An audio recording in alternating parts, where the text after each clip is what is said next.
tell me with with this piece that you did for Bonnaroo, what you sort of wanted to capture in that film. What from the festival you wanted to try to convey? I should go back and tell you the whole story. I got a phone call from Kerry about coming down there and showing some of my films. Apparently he had seen one of my shows here in New York. And I do animation. For people who don't know, I do animation. I do independent animation, not necessarily for children. And so I was delighted because I'd heard good things about Bonnaroo. I'd never been there before.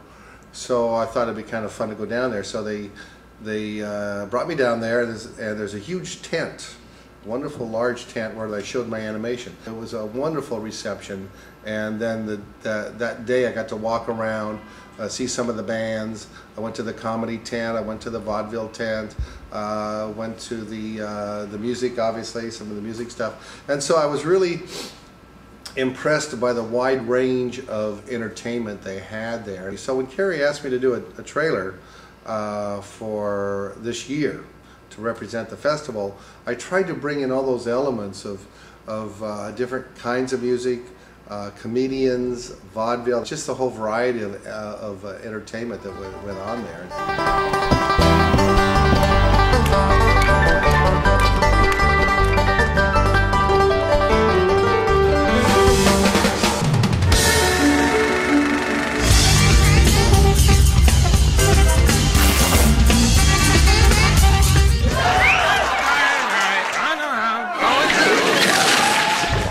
What at this time is that relationship between film and music, or even more specifically between illustrating and animation and music? Yeah.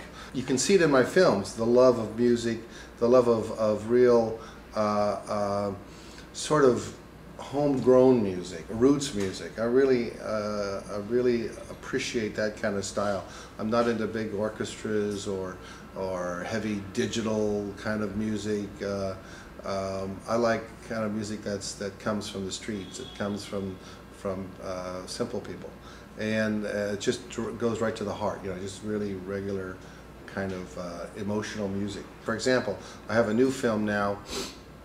It's called Idiots and Angels, and I used Tom Waits, who I think is one of the great musicians around, and he was really a delight to work for. Using Pink Martini. Then some of my old traditional musicians, Hank Bones, Reed McKellar, who did music for a lot of my films.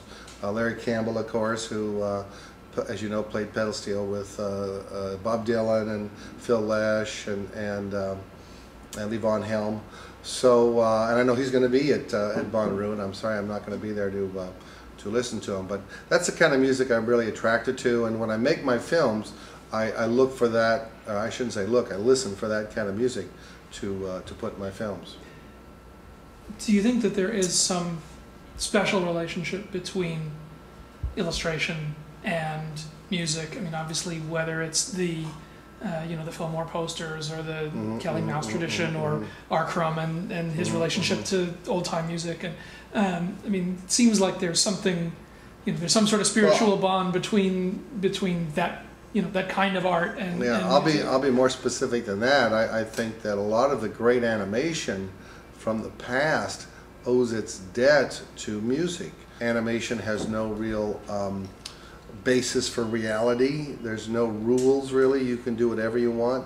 And I think music is the same way. It's total freedom to create whatever mood you want, and there's no boundaries or barriers. And I think that's maybe why those two fit so well together. Last year was the first time that the festival really tried more actively to bring in filmmakers and to try to engage the movie community in some more way. How do you think that did work in the festival setting, and reaching out to that world and trying to bring that into a music festival played out? Well, I think that it's a very important aspect of the Bonnaroo. I think it's a great direction. It's more than just a music festival; it's an arts festival, and so the idea of comics and food and fashion and vaudeville and things like that are part of the scene, part of the culture of the festival. I think if you can keep bringing artists there that are really interesting, that are unique, and have a special style and a special body of work, I think it's really important for the fans.